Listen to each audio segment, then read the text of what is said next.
Eh bien, bien-aimés du Seigneur et tous ceux qui sont appelés justement à cette vie extraordinaire avec le Seigneur, eh bien, ce matin encore, nous vous saluons dans le merveilleux et beau nom du Seigneur Jésus, puisque c'est en lui que nous sommes frères et amis et héritiers. Alors voilà, soyez bénis encore ce matin et nous allons voir des choses ensemble, surtout dans un monde qui est vraiment en difficulté.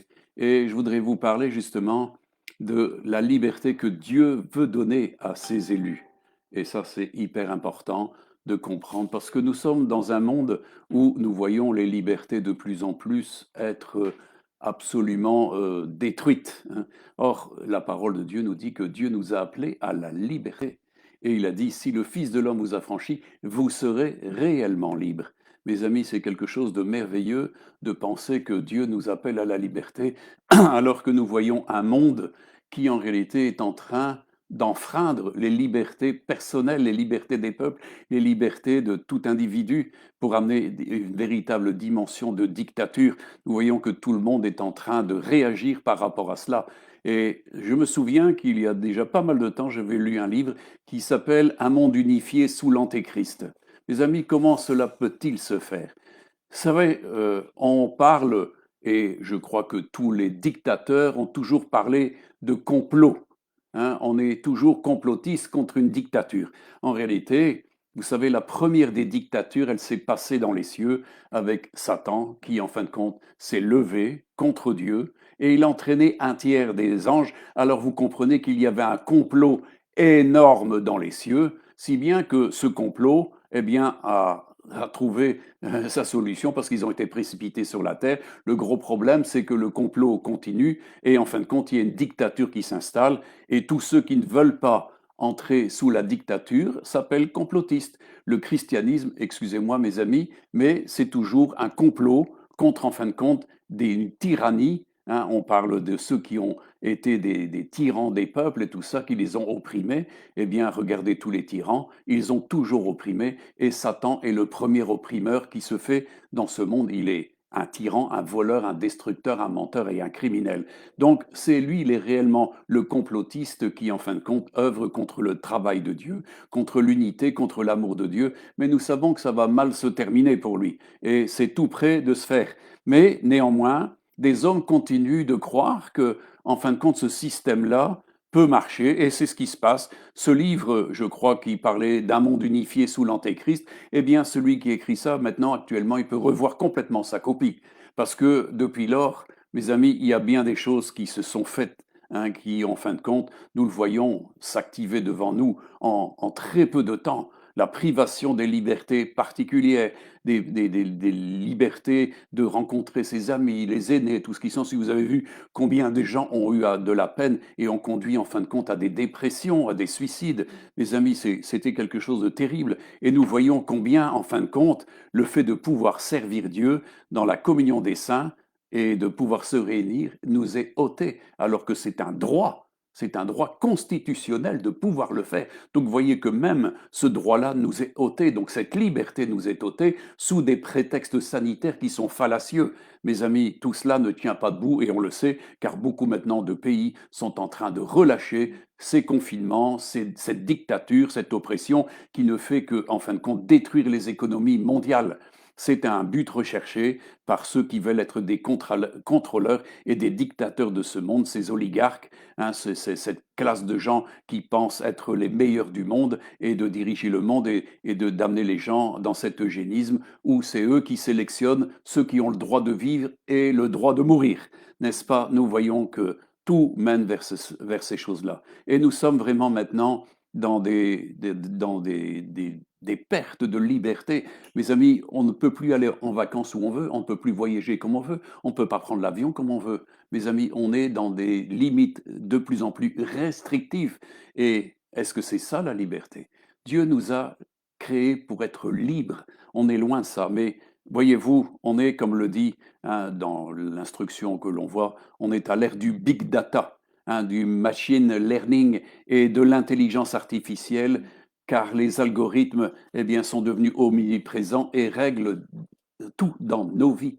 mes amis, c'est le connect. Nous sommes dans une génération connectée et c'est les algorithmes qui, en fin de compte, décident. Et on a justement ces dimensions et nous voyons arriver, pour ceux qui ne le comprennent pas, avec terreur en réalité, l'intelligence artificielle. Parce que, mes amis, c'est ce que veut cette élite. C'est en fin de compte faire des hommes qui soient véritablement, c'est ce qu'on appelle le transhumanisme.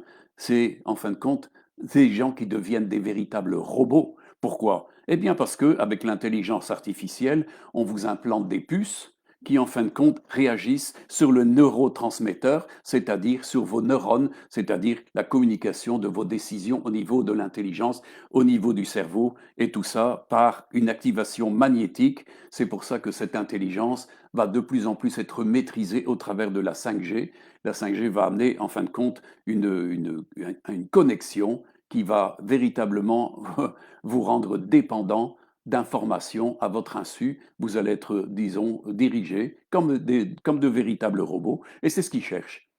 Toute la science, et vous savez, ils font déjà beaucoup d'expériences avec les animaux, avec des implants, pour voir justement si ces implants agissent au niveau des neurotransmetteurs, de manière, en fin de compte, à faire déjà des robots avec des animaux, mais ils espèrent bien le faire aussi avec des humains, et c'est pour ça qu'on parle d'implants qui vont être faits dans le cerveau, tout ce qui s'ensuit, de manière à ce que vous puissiez recevoir des informations qui, en fin de compte, donneront des impulsions magnétiques et qui vous donneront des directives et des informations à votre insu parce que vous serez carrément un demi-homme, c'est-à-dire quelqu'un qui est un robot qui va obéir en fin de compte à cette dimension d'intelligence artificielle. C'est un but recherché par beaucoup parce que il n'y a rien de tel que d'avoir des robots, parce que sinon on a affaire à des combattants. Et là, s'il y a des complotistes, il est bien certain que s'ils deviennent des robots, eh bien, ils n'ont plus beaucoup de choses à dire. Et donc, voyez-vous, on est devant un gros problème. C'est cette dimension, justement, de toute cette préparation qui se passe.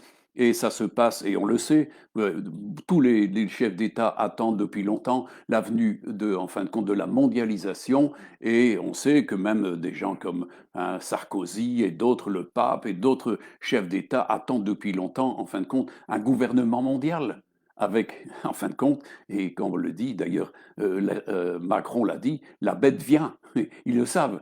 En réalité, on sait que tout ce qui est en train de se faire va dans le sens justement d'un monde planifié sous l'Antéchrist, planifié par la dictature, mes amis. Et on voit que dans la dimension de tout ce qui se fait ici avec le Covid, et on parlera en disant une picouse, parce que sinon, avec les algorithmes, mes amis, on se trouve vite rayé de tout ce qui est diffusion. Donc, quand on parle de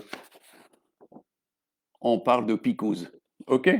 Voilà. On sait que les picouses, et justement, Netanyahou est très embêté pour l'instant ici, parce qu'en fin de compte, avec les picouses, ça ne marche pas.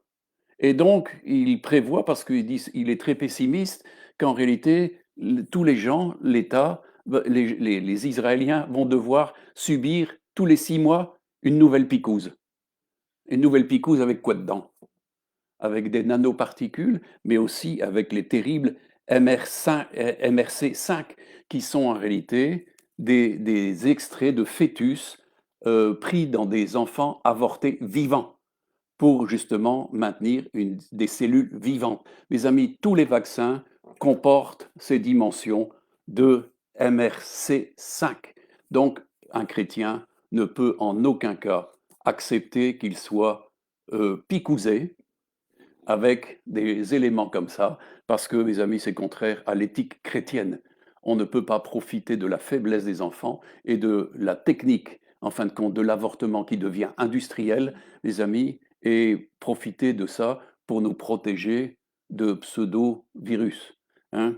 Alors comprenez qu'on est devant un monde qui est en train de s'unifier sous l'Antéchrist, mais voyez-vous, toutes ces choses-là, Dieu les connaissait à l'avance. C'est pour ça qu'en fin de compte, Dieu n'est pas pris au dépourvu. Et il avait déjà préparé, en fin de compte, pour ses enfants, pour ceux qu'il aime, en fin de compte, tous les paramètres et les fonctions pour sortir justement de cette dictature. Parce que mes amis, c'est ce que mon titre est là, c'est là où est l'Esprit du Seigneur, là est la liberté. Mes amis, est-ce que vous aspirez à de la liberté? Eh bien, c'est là où se trouve l'Esprit de Dieu. Là où se trouve l'Esprit de Dieu, il y a un souffle de liberté, un vent de liberté. Car Dieu n'est pas venu pour faire des esclaves dans le monde, mais rendre des gens libres. Jésus l'a dit, si le Fils de l'homme vous a franchi, vous serez réellement libres. Et mes amis, nous nous trouvons de plus en plus devant un monde qui est sous dictature, sous contrainte, sous manipulation, sous organisation, qui, en fin de compte, ne dépendent pas de vous, mais dépendent des autres. Et c'est là où, en fin de compte, nous sommes confrontés à des gens qui veulent vous faire passer leur volonté et vous impliquent dans leur volonté, que vous vouliez ou non. Mes amis, il y a une différence justement entre ce que Dieu fait et ce que les hommes font. Mes amis, là, les hommes veulent justement, comme on l'a vu, travailler avec une intelligence artificielle. Et là, on parle de l'intelligence. Donc, les neurotransmetteurs travaillent sur les neurones pour, en fin de compte, manipuler l'intelligence de l'homme. Mais mes amis, Dieu ne manipule pas l'intelligence de l'homme, mais il transmet à l'esprit de l'homme. Dieu est un esprit tout-puissant et il parle, c'est à égal avec ses enfants parce qu'ils sont spirituels. Mais l'homme charnel ne comprend pas les choses de l'Esprit de Dieu. Donc il est court-circuité. C'est pour ça que Dieu a prévu qu'en réalité, il allait s'adresser à des hommes et des femmes qui, en fin de compte, connaissent la différence entre le logos et le réma. Le logos, c'est la parole écrite. Et le réma, c'est la parole révélée par Dieu. C'est-à-dire, c'est Dieu qui me parle et qui me parle dans mon esprit. C'est pour ça qu'on parle de révélation.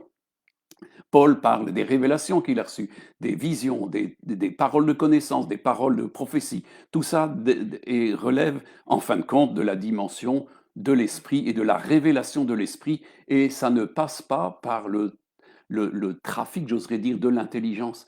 Ce n'est pas des neurotransmetteurs qui peuvent faire ça, c'est l'Esprit de Dieu qui agit dans l'esprit de l'homme. Nous sommes des esprits incarnés dans un corps avec une âme qui possède une intelligence, une volonté et des sentiments. Mais la dimension de l'esprit, c'est ce qui nous apparente à Dieu parce que nous avons été créés à l'image de Dieu. Les bêtes ne possèdent pas un esprit, ils possèdent une âme, ils possèdent une intelligence et on peut les manipuler, on peut leur mettre des neurotransmetteurs et tout ce qui s'ensuit et les faire travailler avec des algorithmes et tout ce qui s'ensuit. Mais l'homme, si vous voulez, est un être libre et il faut vraiment cet asservissement au niveau de l'intelligence, où l'intelligence est captive, où la pensée de l'homme est captive, qu'on peut diriger ça. Et qu'est-ce qui se passe avec les tyrans? Eh bien, c'est ce qui se passe depuis toujours. C'est que si vous n'êtes pas d'avis avec eux, eh bien, vous disparaissez. Mes amis, regardez tous les grands, Hitler, Staline, tous les gens qui ont été des tyrans, ben, à partir du moment où on était contre eux, eh bien, on faisait disparaître la personne. Mes amis, Dieu n'agit pas comme ça. Dieu est quelqu'un qui respecte sa créature et il la veut libre. Il veut lui donner une liberté que bien souvent, ils ne connaissent pas. Et c'est là où nous apprenons à vivre dans cette dimension de l'esprit, comme je l'ai dit, là où est l'esprit du Seigneur, là est la liberté. Mes amis, est-ce que vous comprenez combien c'est précieux dans ce temps-ci où nous voyons toutes nos libertés partir?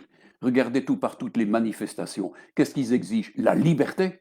Liberté d'aller voir les siens, liberté d'aller de commercer, liberté. Mes amis, on sait que en réalité, quand l'Église va être retirée, il y aura une dictature encore bien plus puissante du système de l'Antéchrist. L'unification va se faire dans une dictature où vous ne pourrez plus rien acheter, ni vendre, ni faire quoi que ce soit sans que vous n'ayez des directives très précises. Là, on aura affaire vraiment à un monde de robots. Mais jusque-là, mes amis, Dieu est encore maître de ce qui se fait et surtout, il est là pour ses enfants. Alors comprenez l'importance de ce que Jésus nous dit dans Jean 14, versets 15 à 21. Si vous m'aimez, gardez mes commandements, et moi je prierai le Père, et il vous donnera un autre consolateur, afin qu'il demeure éternellement avec vous, l'Esprit de vérité que le monde ne peut recevoir, parce qu'il ne le voit pas et ne le connaît pas. Mais vous, vous le connaissez, car il demeure avec vous, il sera en vous. je ne vous laisserai pas orphelin, je viendrai à vous, encore un peu de temps, le monde ne me verra plus, mais vous me verrez, car je vis et vous vivrez aussi. En ce jour-là, vous connaîtrez que je suis en mon Père et que vous êtes en moi et que je suis en vous. Celui qui a mes commandements et qui les garde, c'est celui qui m'aime. Et celui qui m'aime sera aimé de mon Père. Je l'aimerai et je me ferai connaître à lui. Mes amis, c'est extraordinaire, voyez-vous. On a affaire à un Dieu qui, en fin de compte, veut se manifester, mais dans la mesure où nous l'aimons, où nous gardons ses commandements. Si nous aimons sa parole, eh bien, c'est ce que Jésus dit. Je vous donnerai un autre consolateur. Par qui êtes-vous consolé? Qui vous console? Qui vous rassure? Qui vous donne de l'espérance? Eh bien, je peux vous dire que les espérances dans ce monde disparaissent. La dépression s'installe. Beaucoup se suicident parce que justement, ils n'ont plus d'espérance. Mais nous avons le Dieu de l'espérance et le Saint-Esprit nous parle des espérances de Dieu. Et nous avons cette consolation. Nous avons sa présence, c'est ce qu'il a dit. Il demeurera en vous, mes amis. Nous avons le consolateur en nous. Le Saint-Esprit vient pour demeurer en nous et cela pour la vie éternelle. Est-ce que vous comprenez ça? Il le dit, hein, c'est ce que dit Jésus ici. Hein. Et il vous donnera un autre consolateur afin qu'il demeure éternellement avec vous. N'est-ce pas merveilleux d'avoir quelqu'un qui vous console pour l'éternité et qui vous conduit pour l'éternité dans la liberté, dans la paix, dans l'amour, dans la justice, dans la compréhension des choses de Dieu. Mes amis, nous avons en lui vraiment un être qui est merveilleux. Et c'est la promesse du Père. Alors comprenez qu'on est loin de l'intelligence artificielle, des neurotransmetteurs, des algorithmes. Comprenez que la manipulation ici n'a pas lieu d'être. Dieu n'est pas un manipulateur. Dieu n'amène pas à la contrainte. Il ne fait rien sous contrainte. Il veut ces êtres libres. Il nous apprend la liberté. Il veut que nous marchions en liberté. Amen. La marche d'un chrétien et d'un homme spirituel est une marche de liberté. Alors comprenez que cet enseignement de Jésus est évidemment vraiment primordial et basique.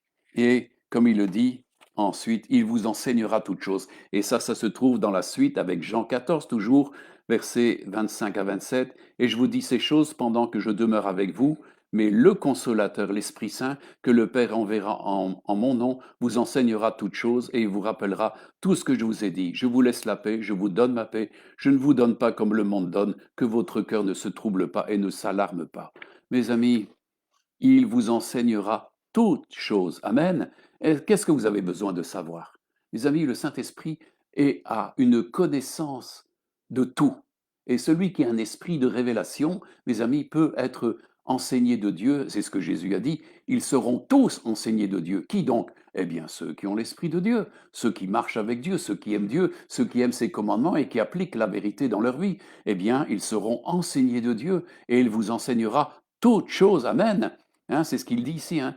Mais le consolateur, l'Esprit Saint que le Père enverra en mon nom, vous enseignera toutes choses. Mes amis, et d'ailleurs, c'est pas pour rien que dans Jean 16, donc c'est un peu plus loin, et au verset 12 à 15, il dit, j'ai encore beaucoup de choses à vous dire, mais vous ne pouvez pas les porter maintenant. Mes amis, Jésus avait énormément de choses à leur dire. Mais ils n'étaient pas encore suffisamment affranchis au niveau de la compréhension des choses de Dieu, et il fallait que tout un travail de l'esprit se fasse. C'est pour ça qu'il dit, j'ai encore beaucoup de choses à vous dire, mais vous ne pouvez pas les porter, les recevoir maintenant. Mais, il dit, quand le consolateur sera venu, l'esprit de vérité, il vous conduira dans toute la vérité, car il ne parlera pas de lui-même, mais il dira tout ce qu'il aura entendu dans les lieux célestes. Et il vous annoncera les choses à venir.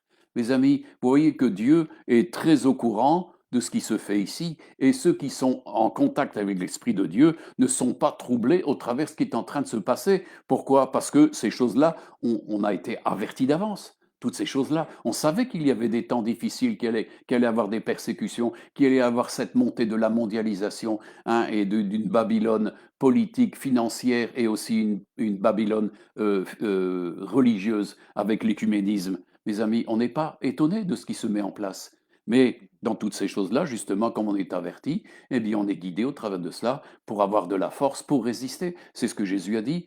Veillez et priez en tout temps afin d'avoir de la force pour échapper à ce qui surviendra, car il y aura des temps difficiles dans la fin. Nous sommes à la fin, mes amis. Ne vous faites pas d'illusions, nous sommes dans les derniers temps. de la fin.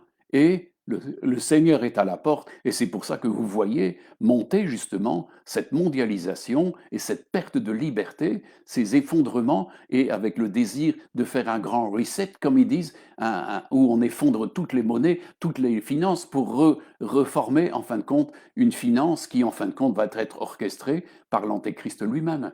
Vous ne pourrez plus ni acheter ni vendre, mes amis. C'est ce qui va se passer. Mais en attendant, il y a ici des temps qui nous sont encore impartis, où l'Esprit de Dieu, l'Esprit de la grâce, l'Esprit de vérité nous console et nous rend forts et nous permet de marcher libre même dans ce temps. Parce que Dieu est avec nous. Mes amis, Dieu maîtrise ces circonstances. Il est avec ses enfants, même dans les temps les plus difficiles, mais bien sûr, il est important aussi d'être avec lui. Hein. Si nous marchons avec lui, si nous gardons ses commandements, son amour demeure en nous et nous demeurons en lui. Et automatiquement, l'Esprit de Dieu bien nous guide vers les choses merveilleuses. Mes amis, encore une fois, je reprends le titre. Là où est l'Esprit du Seigneur, là est la liberté.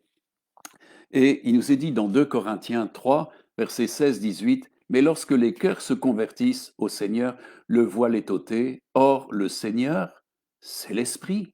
Et là où est l'Esprit du Seigneur, là est la liberté. Nous tous qui le visage découvert contemplons comme dans un miroir la gloire du Seigneur, nous sommes transformés en la même gloire, en la même image de gloire en gloire, comme par le Seigneur l'Esprit. Mes amis, Dieu vise une transformation. Dieu nous a élus avant la fondation du monde pour que nous soyons ses enfants d'adoption en Christ, mais aussi que nous ressemblions tous à Jésus. Et cette dimension se fait justement par l'action du Saint-Esprit.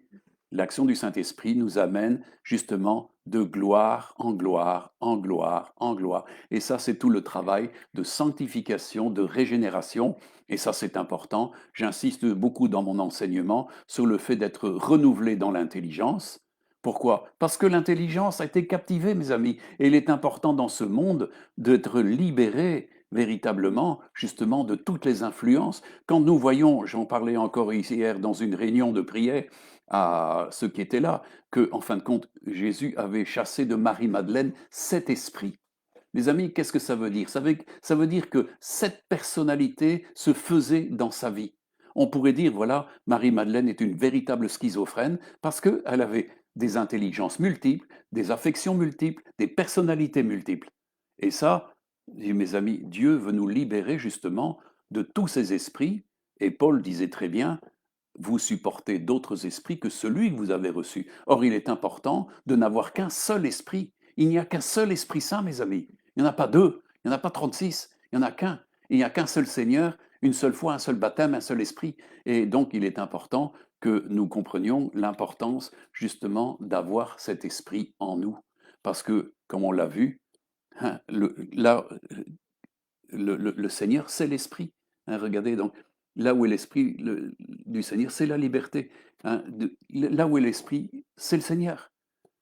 Et ça, c'est formidable.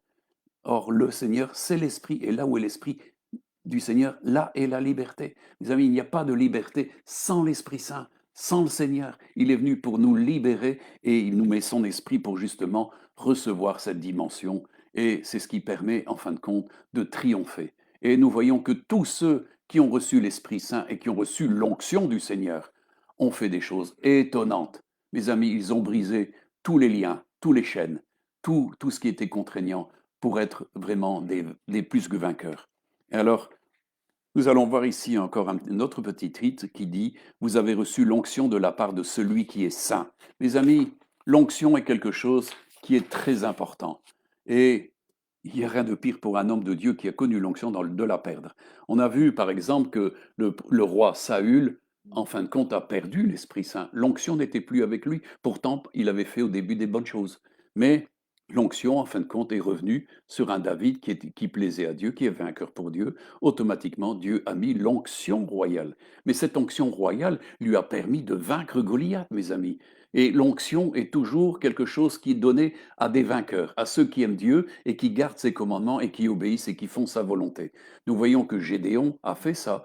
Eh bien, l'onction était avec lui et il a été vainqueur. Mes amis, tout partout où il y a des hommes d'onction, Josué est un homme d'onction, Moïse est un homme d'onction, Abraham était un homme d'onction, Déborah était une femme d'onction. Tous, mes amis, tous ces gens-là avaient l'onction. Pourquoi? Parce que la liberté était avec eux.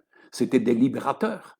Hein, vous comprenez l'importance maintenant, dans ce temps, de posséder une onction qui nous permet de briser. Il est dit que c'est l'Esprit de Dieu qui brise les jougs. C'est là, l'onction brise le joug, brise les jougs de domination, les chaînes qui sont là. Et c'est important de posséder cet esprit, justement, pour pouvoir vivre libre et de ne jamais être des esclaves.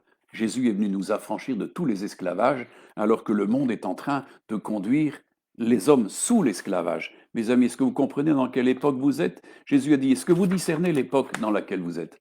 Mes amis, nous sommes très loin, très très loin. Le monde vit dans l'illusion, mais comme Jésus le dit, l'Esprit de Dieu n'est pas pour le monde, il est donné pour les enfants de Dieu. Vous savez, dans les textes, vous savez, il est dit qu'il y a une postérité d'Abraham qui recevra l'Esprit Saint.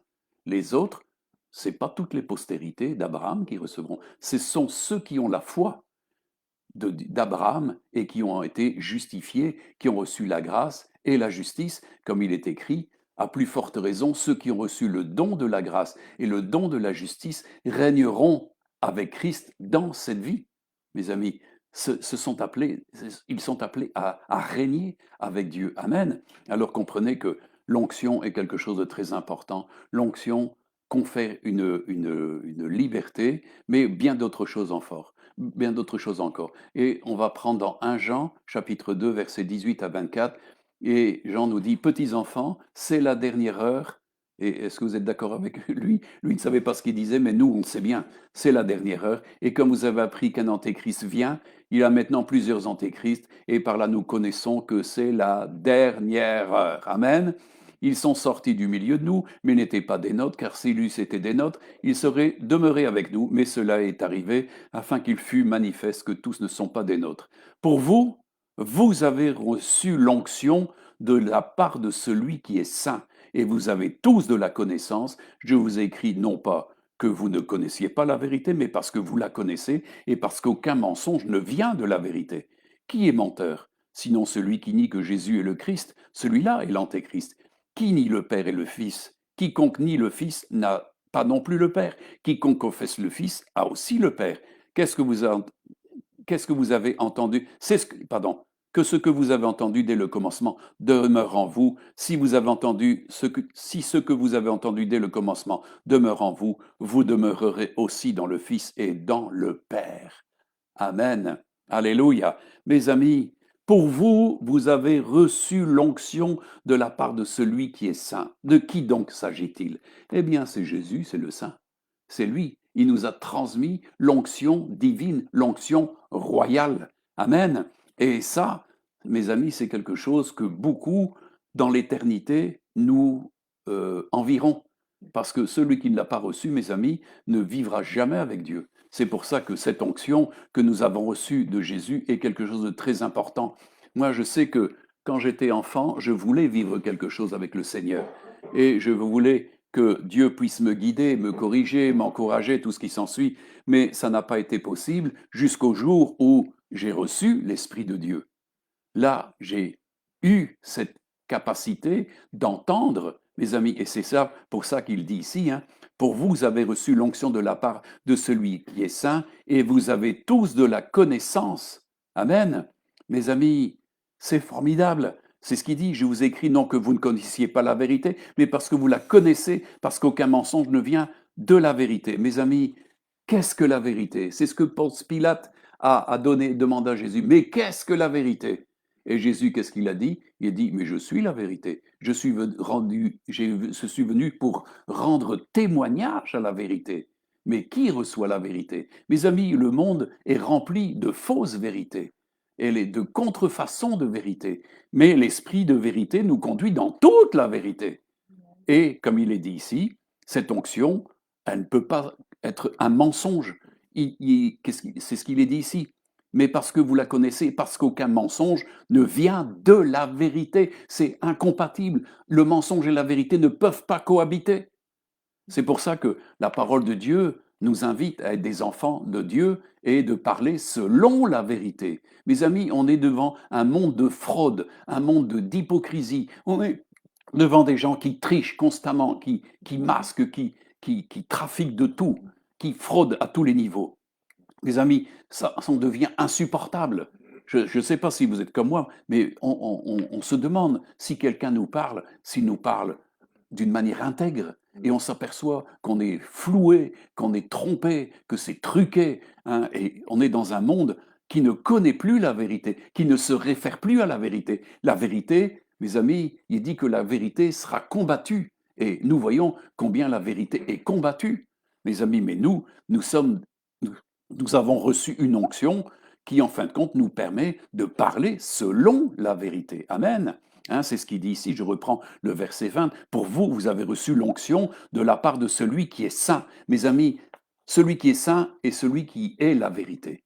Et donc, il ne saurait être question de sainteté et de mensonge.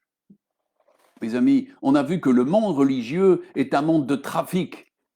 Pourquoi? Parce que c'est une fausse sainteté. C'est une farce, c'est une falsification de la sainteté.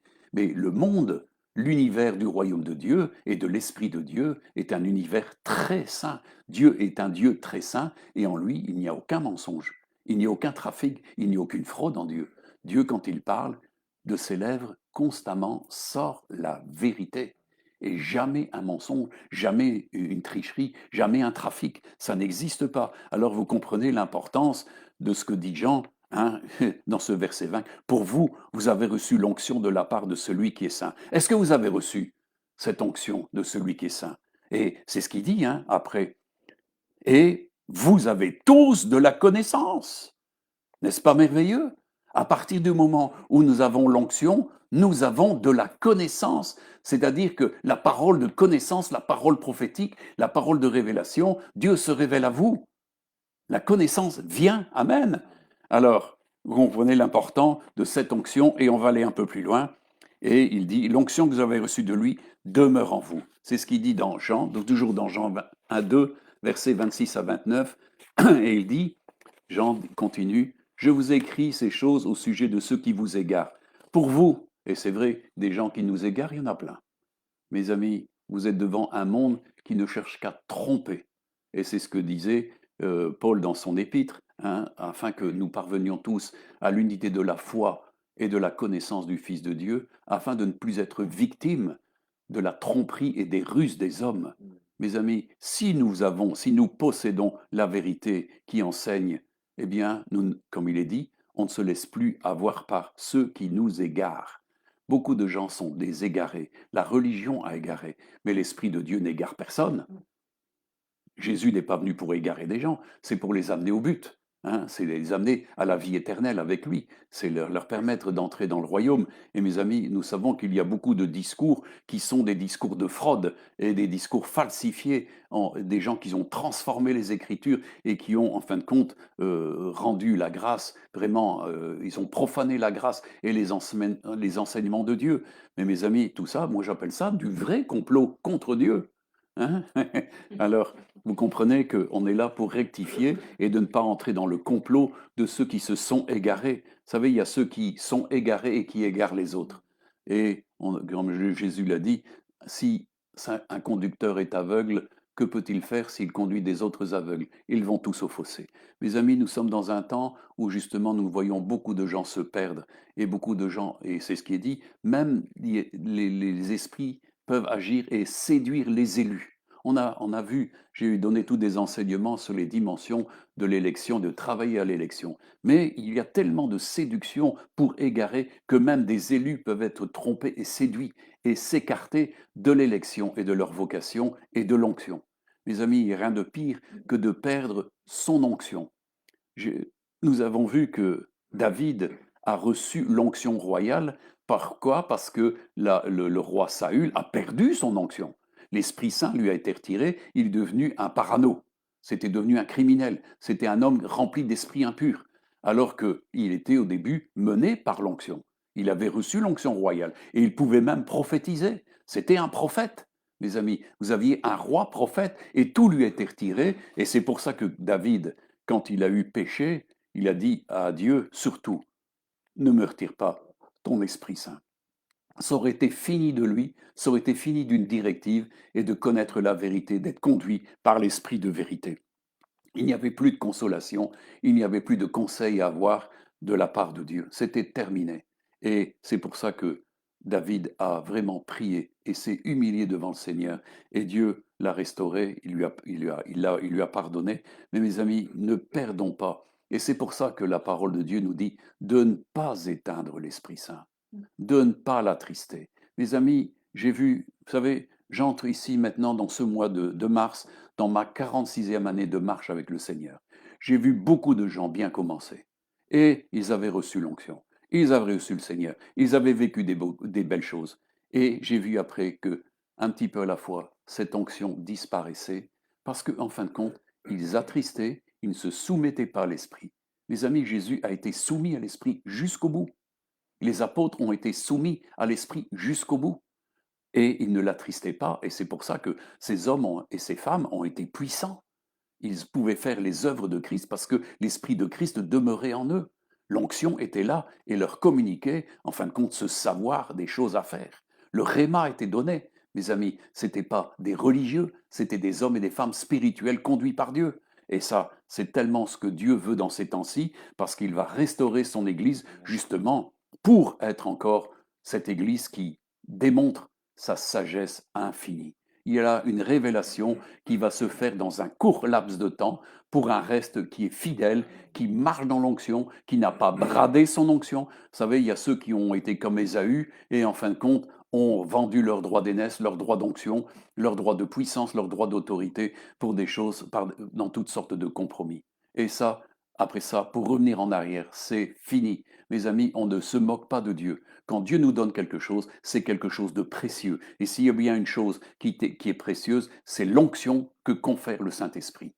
C'est c'est quelque chose, moi, qui a réjoui mon cœur quand j'ai appris ça en 75.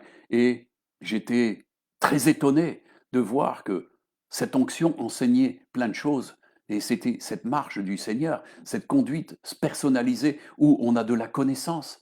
Il n'y a pas besoin, comme le dit l'apôtre Jean, que quelqu'un vous enseigne, puisque comme il est dit, excusez-moi, je reprends d'ailleurs le texte ici, pour vous, l'onction que vous avez reçue de lui demeure en vous et vous n'avez pas besoin qu'on vous enseigne, mais comme son onction vous enseigne toutes choses.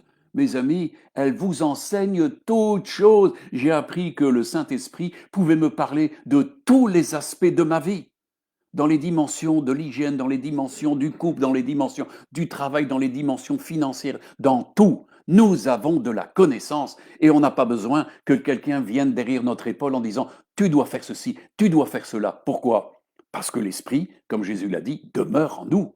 L'onction demeure en vous. Vous avez reçu l'onction de celui qui est saint et elle demeure en vous. Maintenant, si vous avez attristé l'Esprit Saint, il s'est retiré, c'est fini. Il ne vous parle plus et elle ne vous enseigne plus rien du tout. Et j'ai vu ça se faire, mes amis, pour beaucoup de gens, mais je sais qu'il y a un reste qui va de nouveau être renouvelé dans cette dimension. Pourquoi? Parce qu'il est important. Essayez d'imaginer dans ce temps-ci d'avoir un guide qui est en vous et qui vous dit exactement ce qui se passe, qui vous donne du discernement et vous dit, voilà, celui qui est en train de te parler est un menteur. Par contre, ceci est la vérité. Et ainsi de suite, mes amis. C'est ça qui est important, c'est d'augmenter justement dans le discernement des choses pour discerner les choses les meilleures et savoir retirer les choses qui ne sont pas bonnes, d'en juger. Il est dit que l'homme spirituel juge de tout, mais par qui juge-t-il? Eh bien par l'Esprit Saint qui est en lui et sa parfaite connaissance de la parole de justice. Automatiquement, l'Esprit Saint trouve là un merveilleux travail à faire parce qu'il peut se servir de la parole que vous connaissez, la parole de justice, parce que c'est l'épée de l'Esprit et il peut s'en servir et vous avez des armes puissantes. Parce que avec le Saint-Esprit et l'épée de l'Esprit qui est la parole de Dieu, eh bien, mes amis, l'ennemi n'a plus qu'à craindre. C'est plus vous qui avez à craindre, c'est lui qui est à craindre, qui a à craindre. Et donc, on comprend l'importance ici de l'onction qui enseigne toute chose. Moi, je peux vous dire que au travers de mon existence dans l'entreprise, cette onction m'a enseigné, mes amis, j'ai un listing énorme de révélations comme ça dans le travail, dans tous les directives. Mes amis, si, je pourrais vous en parler jusque demain de tout ce que l'onction a pu m'enseigner. Et mes amis, Chaque fois, cette onction vous amène dans la vérité des circonstances et vous évite énormément de problèmes. Vous savez, moi, tout partout où j'ai été prêché à Tahiti et dans beaucoup d'endroits, eh bien, j'ai amené justement cette connaissance de l'Esprit Saint qui enseigne. Parce que c'est conduit par l'Esprit Saint. Et ça, c'est les vrais enfants de Dieu. Ceux qui ne sont pas conduits par l'Esprit Saint, mes amis, ils sont simplement des religieux. Et, mes amis, le religieux n'est pas du tout conduit par l'Esprit Saint. C'est ceux qui sont spirituels, ceux qui sont nés de nouveau et qui ont reçu le baptême du Saint-Esprit et qui marchent dans le renouvellement de l'Esprit et qui marchent soumis à l'Esprit, reçoivent cet esprit de révélation dans tout. Comme le dit Paul dans 1 Corinthiens 2, nous n'avons pas reçu l'Esprit du monde, mais l'Esprit qui vient de Dieu, afin que justement nous connaissions tout ce que Dieu, dans sa grâce, a prévu pour nous. Mes amis, est-ce que vous êtes désireux de connaître ce que Dieu a prévu pour vous? Moi, quand j'étais enfant, je voulais connaître ce que Dieu avait prévu pour moi, mais je n'ai pas pu l'avoir, je n'ai pas pu le comprendre et je n'ai pas pu le connaître tant que je n'ai pas reçu la- le baptême du Saint-Esprit et l'onction qui enseigne. Mes amis, si vous êtes baptisés du Saint-Esprit, l'onction doit fonctionner.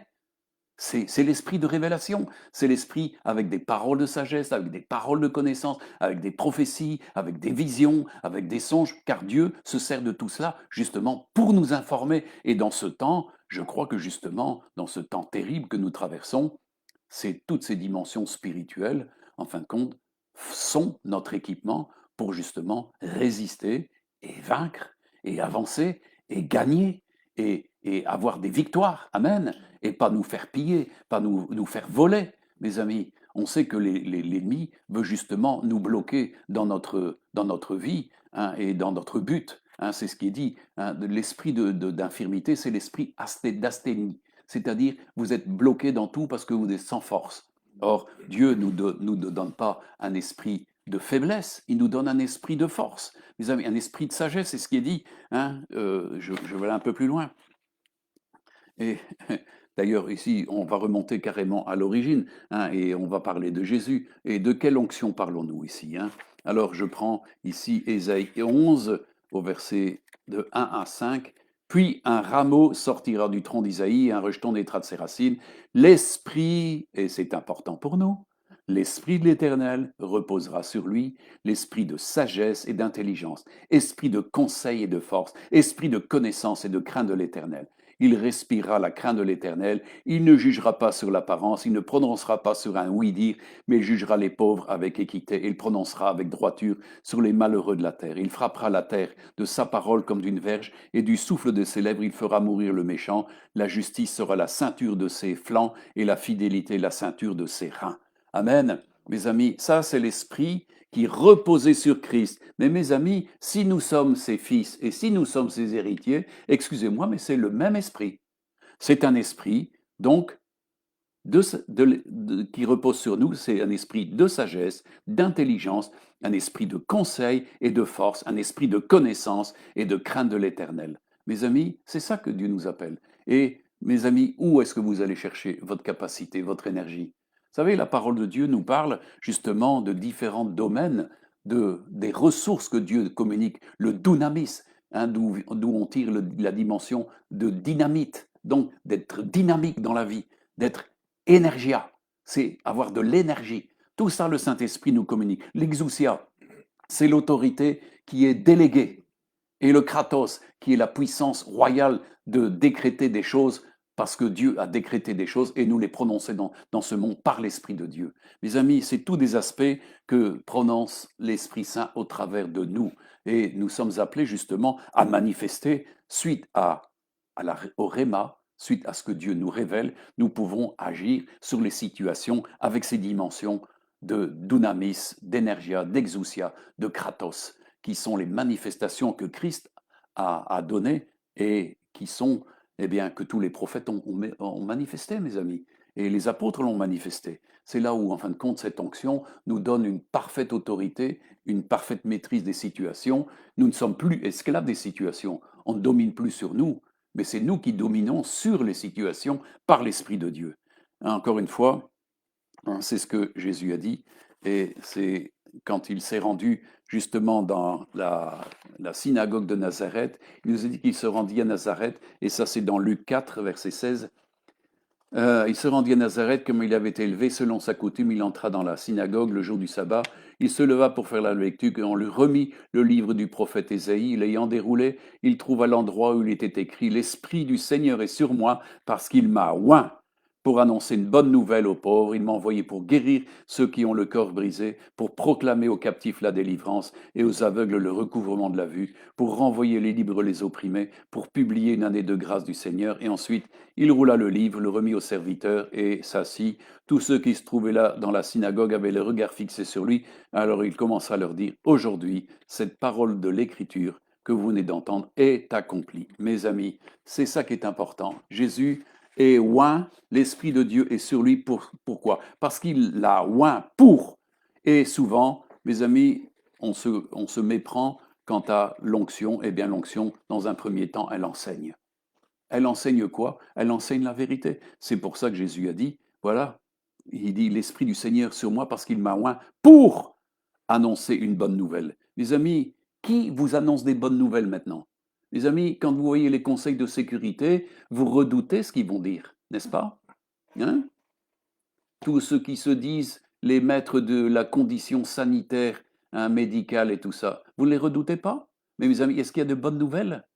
Non, mais Christ est venu nous annoncer des bonnes nouvelles. Mes amis, il est le seul bonne nouvelle parce que quand il nous donne le royaume, c'est un royaume de liberté, c'est un royaume d'affranchissement, c'est un royaume de sainteté qui peut vaincre toutes les dimensions à laquelle nous sommes confrontés.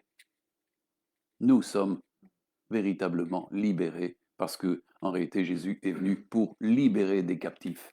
Et nous voyons le monde est en train de peiner sous des chaînes, sous des liens.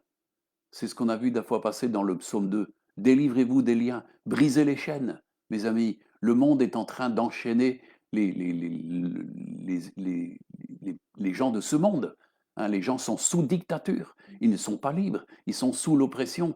Mais ceux qui vivent conduits par l'Esprit sont libres, mes amis. Car là où est l'Esprit de Dieu, là se trouve la vie.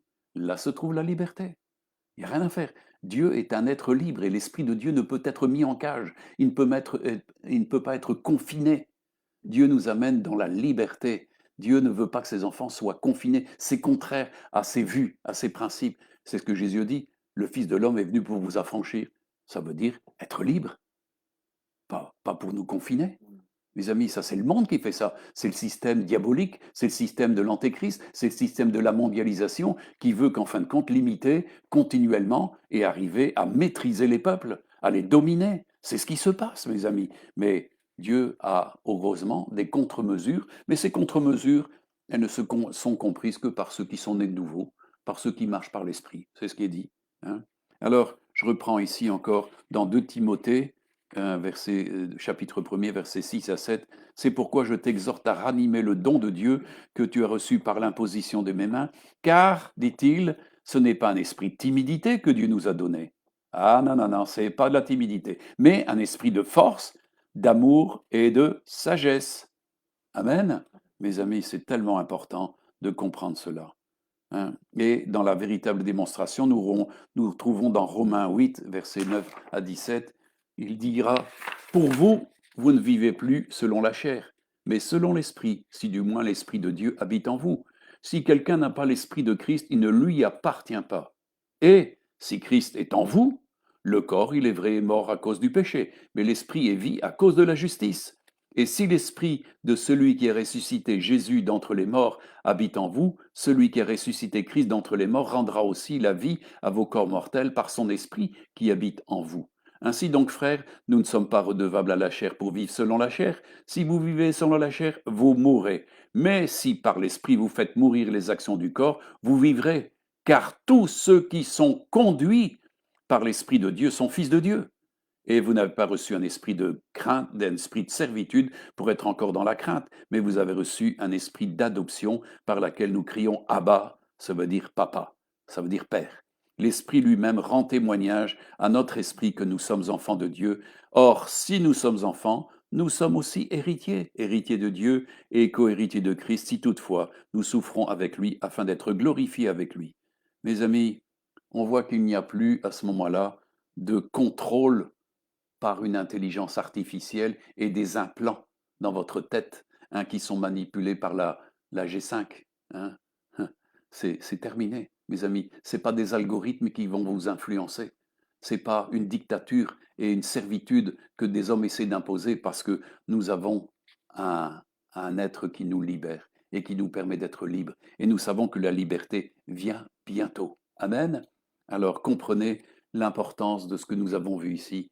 Ceux qui sont de Dieu sont conduits par l'Esprit de Dieu. Et ils sont conduits dans la liberté. Ils sont conduits dans la vie. Ils sont conduits dans l'affranchissement.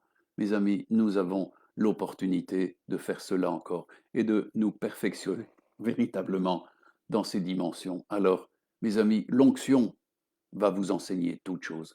Moi, je me suis réjoui en 1975 de cet enseignement et je l'ai développé. Je me suis régalé de cette onction. Est-ce que vous vivez cette onction et cet enseignement à tous les niveaux? Parce qu'elle peut vous donner, moi je pourrais vous en parler jusque demain, de tout ce que le Saint-Esprit, par l'onction, a pu me dire et m'a garanti d'être protégé. J'ai évité des accidents, j'ai évité des faux clients, j'ai évité des achats inutiles, j'ai évité plein de choses. Pourquoi? Parce que le Seigneur est mon berger. Le Seigneur est mon berger et comment le fait-il? Eh bien, il nous parle par l'onction qui demeure en nous et par là nous avons de la connaissance. Cette onction demeure en nous. Mes amis, il est toujours triste de s'apercevoir que certains qui étaient appelés à être des disciples accomplis, en fin de compte, n'entendent plus jamais rien de Dieu. L'onction est disparue, l'onction est éteinte. C'est ce que disait l'apôtre Paul. N'éteignez pas l'esprit, mais faites tout pour raviver l'esprit. Soumettez-vous à l'esprit. Jésus était soumis à l'esprit. Les apôtres des premiers temps ont été soumis à l'esprit et ils ont fait des choses merveilleuses, mes amis. Nous n'obéissons pas à des ordres religieux, nous obéissons à celui qui est le Dieu de la vie, celui qui est le conducteur, le berger, le puissant berger qu'est Jésus. Et ça, il est le berger de chacun. Mes amis, nous apprenons à vivre cette marche personnalisée parce que nous avons reçu, comme on l'a vu, nous avons reçu l'esprit de celui qui est saint. C'est lui le saint, c'est lui le saint de Dieu. Amen. Et son onction nous permet d'être affranchis dans tout et de marcher en nouveauté de vie. Mes amis, Dieu fait des choses nouvelles avec ceux qui ont un cœur nouveau et un esprit nouveau. Le monde va périr ici parce qu'il est axé sur les choses anciennes. Beaucoup de gens veulent, dans ce temps-ci, avoir une forme de réveil. Mais mes amis, leur réveil, c'est juste pour retourner dans les circonstances anciennes. Mais je peux vous dire, et même, je vais vous dire que le service mondialiste qui se fait vous dira lui-même que les choses ne redeviendront jamais comme auparavant. Et tous vous l'en diront, le système mondialiste va vous dire non, vous ne reviendrez jamais plus à cette dimension-là. Mais moi, je peux vous dire aussi que Dieu dit, moi, je fais toutes choses nouvelles. Et il y a un chemin nouveau pour des êtres nouveaux. Hein, c'est ce que disait Paul, c'est pas hein, l'important, c'est d'être circoncis ou pas circoncis, c'est d'être un homme nouveau. Et il parle de l'homme nouveau qui se renouvelle selon l'image de celui qui l'a créé. Mes amis, c'est ce que je vous souhaite, c'est de grandir justement dans cette dimension de l'homme nouveau qui a revêtu Christ. Et ça, à ce moment-là, si vous avez revêtu Christ, eh bien, vous avez forcément l'onction qui vous enseigne toutes choses et développez cette écoute. Développez. Mes amis, mais ça, il ne faut pas écouter la chair, il faut écouter l'esprit. C'est ceux qui cherchent la vie de l'esprit, qui la recherchent fortement, ayant soif des choses de l'esprit, qui vont vraiment avoir du succès et vivre des grandes choses dans ce temps-ci. Moi, je crois que beaucoup vont vivre des choses puissantes par l'Esprit de Dieu dans ces temps-ci. Dieu n'a pas abandonné, et comme on l'a vu, en ce qui concerne justement le fleuve de l'Esprit, il ne va pas aller en tarissant. Mes amis, il va aller en augmentant. Parce que Dieu va faire des grandes choses avant de retirer son épouse, parce qu'elle va être justement glorieuse, elle sera pure, elle sera couverte de fin lin. Donc attendez-vous à faire des choses de puissante justice, mes amis, de puissante vérité, de puissant affranchissement et des choses étonnantes parce que Dieu est un Dieu étonnant. Quand il fait des choses nouvelles, mes amis, il nous étonne toujours. Moi, j'ai toujours été étonné au cours de mon parcours quand Dieu faisait des choses nouvelles. Et souvent, je lui demandais, Seigneur, tu fais des choses nouvelles. Hein, il y avait même ce chant qui disait, hein, Seigneur, mets dans mon corps quelque chose de nouveau. Seigneur, mets en moi un renouveau. Est-ce que vous êtes d'accord de chanter ça? Un Seigneur, fais quelque chose de nouveau. Mets dans mon cœur quelque chose de nouveau. Crée un renouveau. Mes amis, Dieu fait des choses nouvelles pour ceux qui veulent marcher dans les choses nouvelles. Dieu ne travaille pas avec l'ancien. C'est pas un brocanteur. Excusez-moi. Dieu crée des choses nouvelles. Il va créer des cieux nouveaux, des cieux nouveaux, tout. C'est ce qui est dit dans Ésaïe. Dieu dit à son fils, voilà, je te donne, par ta parole, tu créeras une terre nouvelle et des cieux nouveaux. Mes amis, Dieu fait des choses nouvelles, mais pour ceux qui marchent en nouveauté de vie. Est-ce que vous marchez en nouveauté de vie? L'onction veut nous conduire pour marcher en nouveauté de vie. Et mes amis, là-dedans, il n'y a pas d'asservissement. Il n'y a rien de trouble. Vous savez, les voies de Dieu sont éprouvées. La parole de Dieu est éprouvée. Il n'y a pas de piège. Mes amis, nous sommes devant ici des autorités qui nous piègent. Vous avez vu combien on nous a fait chauffer souffler le chaud et le froid, hein, des trucs qui se contredisaient. Oh, on ne met pas de masque. Ensuite, on met des masques. Ensuite, il ne faut pas faire ceci. Il ne faut pas faire cela. Mes amis, c'est la déstabilisation. Ça s'appelle du chaos, ça. Mais Dieu n'est pas le Dieu du chaos. Dieu est un Dieu qui amène l'ordre et qui amène des choses qui durent, parce que le chaos ne dure pas. Dieu établit des choses nouvelles, des choses stables, un royaume éternel qui ne sera plus jamais ébranlé. Amen. Dieu est un Dieu ferme, il est ferme. Amen. Et celui qui est ferme en Dieu n'aura pas à être éprouvé et à trembler devant les circonstances. Il va être fort et il aura les directives et la consolation de celui qui est le paraclète, c'est-à-dire l'esprit de consolation, l'esprit du Dieu Tout-Puissant. Amen. Et c'est ce qui nous appelle à vivre, mes amis. Et moi, je me réjouis de tout ce que vous pouvez vivre comme ça par l'Esprit Saint et de vivre des expériences qui renouvellent. Vous savez, quand il n'y a plus de révélation, quand il n'y a plus ces manifestations, mes amis, la vie devient morne et vide. Elle est vide d'intérêt. Mais quand Dieu se manifeste et qui nous conduit comme ça, waouh! On entre chaque fois dans des expériences nouvelles, on découvre et on découvre vraiment des filons, des trésors. Alors, cherchez l'Esprit de Dieu. L'Esprit de Dieu va vous amener dans un affranchissement et dans une connaissance que le monde ne peut pas posséder. C'est ce que on a vu avec Jésus. Jésus était avec ses apôtres, il avait encore plein de choses à leur dire. Mais il disait, mais je ne peux pas vous dire tout ça. Mais, bonne nouvelle, dit-il, quand l'Esprit Saint viendra, eh bien, il vous dira toutes les choses que moi, je n'ai pas pu vous dire parce que vous n'étiez pas encore capable.